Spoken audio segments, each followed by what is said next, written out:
আসসালামু আলাইকুম। শুরুতে থাকছি সংবাদ শিরোনাম।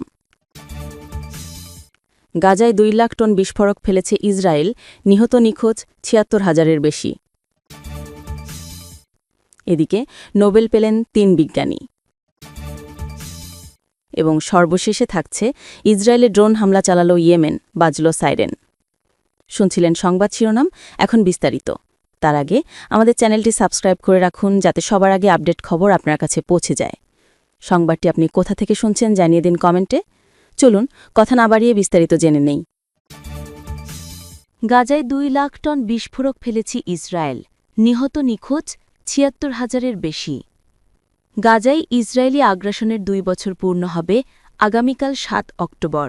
2023 সালের 7 অক্টোবর থেকে শুরু হওয়া ইসরায়েলের হামলায় নিহত হয়েছে ৬৭,০০০-এর বেশি মানুষ এবং নিখোঁজ আরও প্রায় 10,০০০। এছাড়া এই সময়ের মধ্যে অঞ্চলটিতে 2 লাখ টনের বেশি বিস্ফোরক ফেলেছে ইসরায়েল। লেবাননের সংবাদ মাধ্যম আল মায়েদিনের খবরে বলা হয়েছে, গাজা সরকারের জনসংযোগ কার্যালয় অঞ্চলটিকে ইসরায়েলি আগ্রাসনের 2 বছরকে কেন্দ্র করে নতুন এক প্রতিবেদন প্রকাশ করেছে। এতে বলা হয়েছে, ইসরায়েলের চলমান আগ্রাসনে ভয়াবহ ধ্বংস, গণহত্যা, লাখো মানুষের বাস্তুচ্যুতি এবং 10,000-এর বেশি সাধারণ মানুষের প্রাণহানি ঘটেছে। গতকাল রোববার প্রকাশিত ওই বিবৃতিতে জানানো হয়, 2023 সালের 7 অক্টোবর থেকে শুরু হওয়া ইসরায়েলের হামলায় এ পর্যন্ত ৭৬,৬০০-এর বেশি ফিলিস্তিনি নিহত হয়েছেন বা নিখোঁজ আছেন। এর মধ্যে ৬৭,১৩৯ জনের মৃত্যুর তথ্য হাসপাতাল থেকে নিশ্চিত হয়েছে। ৯,৫০০ মানুষ এখনও নিখোঁজ, যাদের অনেককে ধ্বংসস্তূপে নিচে চাপা পড়ে থাকার আশঙ্কা করা হচ্ছে। প্রতিবেদনে বলা হয়, নিহতদের অর্ধেকের বেশি নারী, শিশু ও প্রবীণ মানুষ। এর মধ্যে ২০,০০০-এর বেশি শিশু এবং ১২,৫০০ নারী নিহত হয়েছেন। পুরো পরিবার নিশ্চিহ্ন হয়ে গেছে এমন ঘটনা ঘটেছে ২,৭০০-টির বেশি।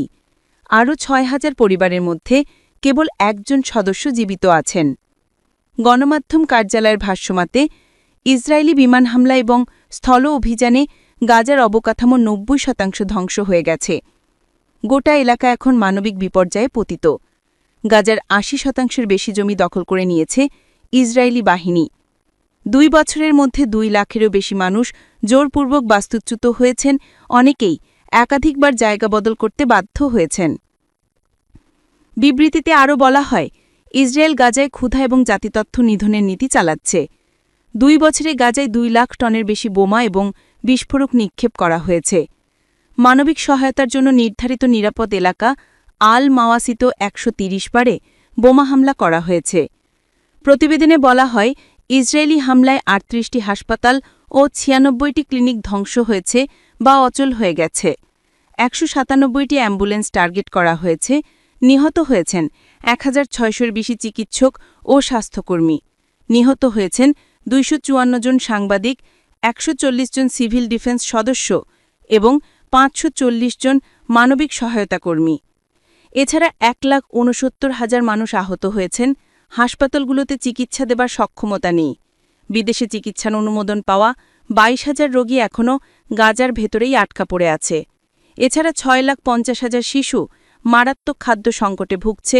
দুধ, ওষুধ আর খাবারের তীব্র অভাবে জীবন হুমকির মুখে পড়েছে। জাতিসংঘ এবং আন্তর্জাতিক সংস্থা বারবার গাজায় দুর্ভিক্ষের আশঙ্কা জানাচ্ছে। জাতিসংঘ বলছে, গাজার ২৪ লাখ মানুষের প্রায় সবাই মানবিক সহায়তার উপর নির্ভরশীল এবং তারা অভূতপূর্ব বঞ্চনার শিকার। জনসংযোগ কার্যালয় জানিয়েছে, গাজার ৯৫% বিদ্যালয় ক্ষতিগ্রস্ত হয়েছে। ১৬৫টি শিক্ষা প্রতিষ্ঠান পুরোপুরি ধ্বংস হয়েছে। নিহত হয়েছে ১৩,৫০০ শিক্ষার্থী, ৮৩০ জন শিক্ষক এবং প্রায় ২০০ গবেষক ও শিক্ষাবিদ। ধর্মীয় স্থানগুলো ধ্বংসস্তূপে পরিণত হয়েছে। পুরোপুরি ধ্বংস হয়েছে ৮৩৫টি মসজিদ, ক্ষতিগ্রস্ত হয়েছে কয়েকটি গির্জা। কবরস্থানও বুলডোজার চালিয়ে বা বোমা মেরে ধ্বংস করা হয়েছে। প্রতিবেদনে বলা হয়, গাজার ১৫টি খাত মিলিয়ে সরাসরি ক্ষতি হয়েছে $৭০ বিলিয়ন। এর মধ্যে কেবল আবাসন খাতে ক্ষতি $২৮ বিলিয়ন, স্বাস্থ্য খাতে $৫ বিলিয়ন এবং শিক্ষা খাতে $৪ বিলিয়ন। চাষযোগ্য জমি আর মৎস্য খাত প্রায় পুরোপুরি ধ্বংস হয়ে গেছে এতে দীর্ঘমেয়াদী খাদ্য নিরাপত্তা মারাত্মক হুমকির মুখে পড়েছে। প্রতিবেদনের শেষ অংশে আন্তর্জাতিক সমাজকে আহ্বান জানানো হয় গাজা পুরোপুরি নিশ্চিহ্ন হওয়ার আগেই পদক্ষেপ নিতে, ইসরায়েলের অবরোধ তুলে দিয়ে সীমাহীন মানবিক সহায়তা প্রবেশের সুযোগ দেওয়ার দাবি জানানো হয়। জাতিসংঘ ও মানবাধিকার সংগঠন বারবার যুদ্ধকর্ম তদন্তের দাবি তুললেও নিরাপত্তা পরিষদের রাজনৈতিক বিভাজনের কারণে কার্যকর সিদ্ধান্ত হয়নি। যুদ্ধ যখন তৃতীয় বছরে প্রবেশ করছে, তখন গাজা প্রায় পুরোপুরি ধ্বংসস্তূপ। মানুষ ঘরবাড়ি হারিয়ে ক্ষুধার্ত অবস্থায় বেঁচে থাকার লড়াই করছে। স্থানীয় কর্তৃপক্ষ এটিকে বলছে ৭৩০ দিনের গণহত্যা এবং জাতিতত্ত্ব নিধন। একে নোবেল পেলেন ৩ বিজ্ঞানী। পেরিফেরাল ইমিউন টলারেন্স নিয়ে গবেষণার জন্য চিকিৎসা বিজ্ঞানে নোবেল পেলেন ৩ বিজ্ঞানী। চলতি বছর চিকিৎসাবিজ্ঞান ও শারীরতত্ত্বে নোবেল পুরস্কার পেয়েছেন মেরি ব্রাঙ্কো, ফ্রেড রামস্টেল এবং শিমন সাগাগুচি। পেরিফেরাল ইমিউন টলারেন্স নিয়ে গবেষণার জন্য তাদের এ পুরস্কার দেওয়া হয়।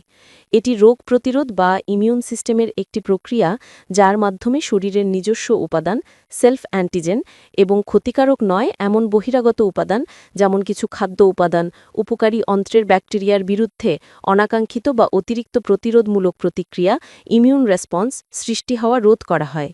বাংলাদেশ সময় সোমবার বিকাল ৩:৩০ সুইডেনের স্টকহোম থেকে এ বছরের চিকিৎসাবিজ্ঞানে নোবেল বিজয়ীদের নাম ঘোষণা করে ক্যারোলিনস্কা ইনস্টিটিউট।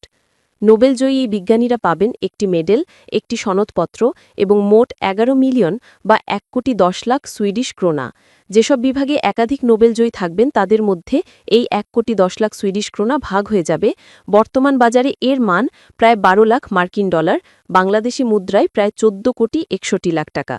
প্রতিবছর চিকিৎসাবিজ্ঞানে নোবেল ঘোষণা করে সুইডেনের স্টকহোমের ক্যারোলিনস্কা ইনস্টিটিউট, আর পদার্থবিজ্ঞান ও রসায়নের নোবেল ঘোষণা করে royal Swedish academy of science.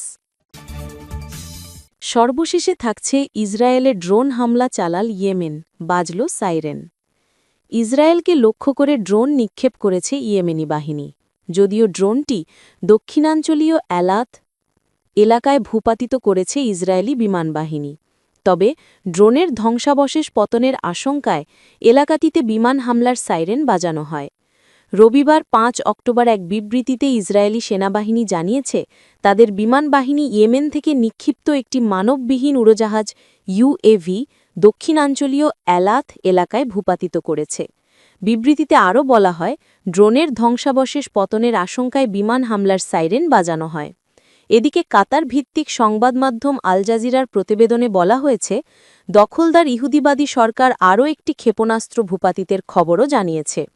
ইসরায়েলের গাজায় চলমান আগ্রাসনের প্রতিবাদে ইয়েমেনি গোষ্ঠীটি এলাতকে লক্ষ্য করে বারবার ক্ষেপণাস্ত্র ও ড্রোন হামলা চালিয়ে আসছে। এর আগে গত মাসে ইয়েমেনি ড্রোন হামলায় ওই পর্যটন নগরীতে ২০ জনের বেশি মানুষ আহত হন। রবিবার ইয়েমেনি সশস্ত্র বাহিনীর মুখপাত্র ব্রিগেডিয়ার জেনারেল ইয়াহিয়া সারি ঘোষণা দেন, তাদের ক্ষেপণাস্ত্র ইউনিট ফিলিস্তিন ২ হাইপারসনিক ব্যালিস্টিক ক্ষেপণাস্ত্র ব্যবহার করে অধিকৃত ভূখণ্ডে গুরুত্বপূর্ণ স্থাপনায় আঘাত হেনেছে। তিনি জানান, অভিযানে সাফল্য এসেছে এবং এতে লক্ষাধিক ইহুদিবাদী আশ্রয়কেন্দ্রে পালিয়ে যেতে বাধ্য হয়েছে।